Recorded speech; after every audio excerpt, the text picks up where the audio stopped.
Friday night, renowned Finnish conductor Dalia Stasevska made her debut with the Minnesota Orchestra. It's happening as her birthplace, Ukraine, is entering the second year of defending itself against Russia. Stasevska is a vocal defender of Ukraine, and she's been working to provide help and hope to Ukrainians suffering on the ground. And she joins me now. Welcome to Minnesota, Dalia. Thank you very much. First, let's talk a little bit about coming into Minnesota. You got here on Monday, and then this big winter storm comes, so this led to a different preparation for the concerts. Yeah, we had to, unfortunately, a little bit cut off our rehearsing time, and then one of our concerts was cancelled. So from a Finnish perspective, it was a bit hilarious because we don't usually cancel anything, no matter what kind of storm there is. But still, it has been a very nice time here. What have you been able to do? I know you had that extra time. Were you able to get out and see any attractions, or? Well, I again had high hopes to visit some museums and nice restaurants, but everything was cancelled. So I had just a lovely walk around the city. Yeah. Yeah. You get a little takeout or something? Were you able to find a? Yeah, something like that. And I've been actually following Lizzo's 36 hours in Minneapolis list. So I checked out a few of her tips about some dining places. So she has a snowplow here that's named after her. It's called Blizzo, one of the plows that goes through. Okay. So how did you first get introduced to music? Where did that love come from? I think it kind of was natural in our family. My parents are both painters, and my grandmother was a huge lover of classical music, so she wanted my father to become a classical pianist, but he wasn't so interested in that. So they kind of passed it to the next generation and thought that let's try with these kids. So I was just put into a conservatory when I was 8 years old. I was given violin, and my father said that this is going to be your profession. Wow. There was not much choice there. But somehow I actually enjoyed playing music from the very early age. And I think quite important moment in my life was when I was around 12 and 13 years old. I heard for the first time opera. Puccini's Madame Butterfly, and you can just imagine what kind of effect for I was just going into my teenage years, you know, what kind of effect that made into me, this dramatic story, and to hear for the first time orchestra playing. I've never seen anything like or heard anything like that. So it did a huge impact on me, and I started to dream about becoming an orchestra musician. So you were able to move from the performance chair to the podium. How did that happen? Well, that happened some years later. I already was studying in Sibelius Academy. That's the only music university we have in Finland. I was around 20 years old, and I saw for the first time a female conductor. So I saw a role model, somebody that looked like me, and then it made me realize that I've been all my life fascinated by orchestra music, that maybe I could try that too. And I approached a conducting professor and asked him that, could I try this? And he said, sure, and he invited me to his conducting masterclass. And after that, I've never let the conducting stick out of my hands. How would you describe your style of conducting? It's always difficult to, you know, I always believe that you have to be yourself. This is the most important thing, and then just let the music naturally flow from you. But maybe people say sometimes that I'm dynamic and expressive, and maybe I believe what they say. I was going to use the word passion. Well, yeah, that's definitely. And you have obviously a lot of passion for Ukraine, even though you didn't grow up there, you were born there, but your family really nurtured that love of the culture of Ukraine over the years. Yeah, so I'm so grateful to especially my grandmother, Ukrainian, who lived with us in Finland, and to my father.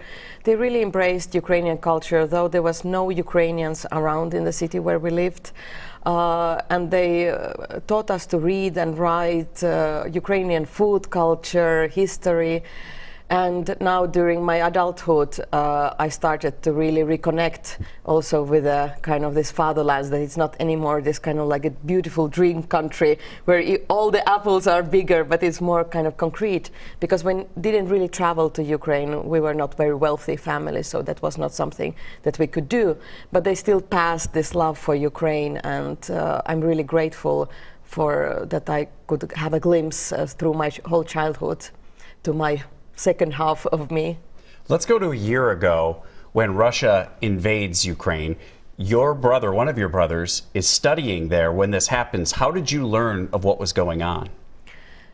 Well, of course, we knew and anticipated that something is going to happen already weeks prior to this. But I think in the end, the scale of it surprised everybody. This year has been incredibly painful. It feels almost that not a single Ukrainian has slept for a year. It is constant on this adrenaline and all sort of horrible feelings. We've seen things that nobody should have seen and experienced, and of course living this so closely through my brother in the first days. He of course directly was in bomb shelters building Molotov cocktails because people in Kiev thought that they have to defend with their bare hands. Everybody was ready to take a bullet, to be honest, and of course it was extremely horrifying those first few months of this chaos, you know, when nobody really knew what is going on, and before Ukrainian kind of forces gathered everything together and could start real kind of like hitting back.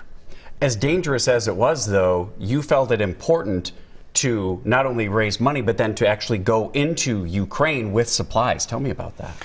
Yeah, it was very clear from the beginning of the war that this is so serious. All hands available are needed, mine as well. So it was not enough for me just to speak on my platforms and take every opportunity to talk about Ukraine. I wanted also to physically help. So we started fundraising with my brothers, money in Finland, and just buy all necessary supplies what are needed in frontlines.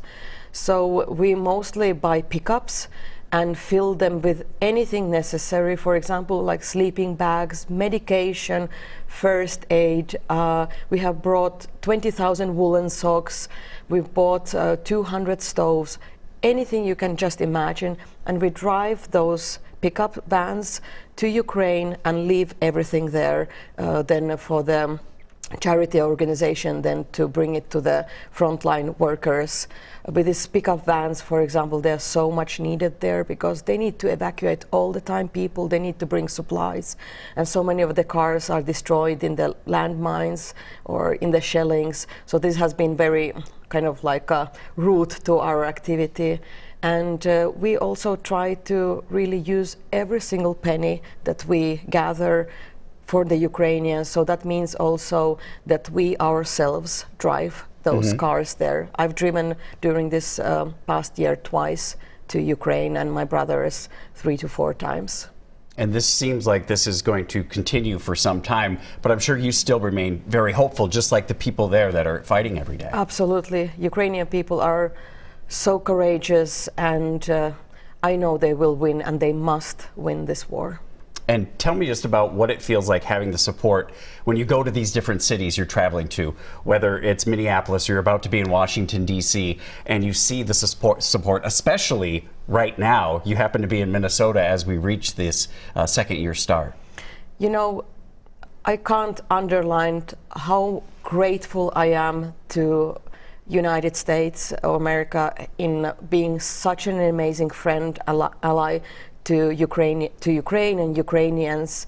The friendship that people have here shown, it's really moving, and I think it will benefit everybody somehow in a kind of building a better world, to be honest, because I feel also that though Ukrainians are fighting for their existence in freedom, we are also fighting together for common values, and helping Ukraine is an investment in a global security and for the democracy that we in Europe and here in America believe in. you know, and coming to all the cities in America and seeing Ukrainian flags and how people are just ordinary people tell that they have been helping refugees or sending money or doing many wonderful things.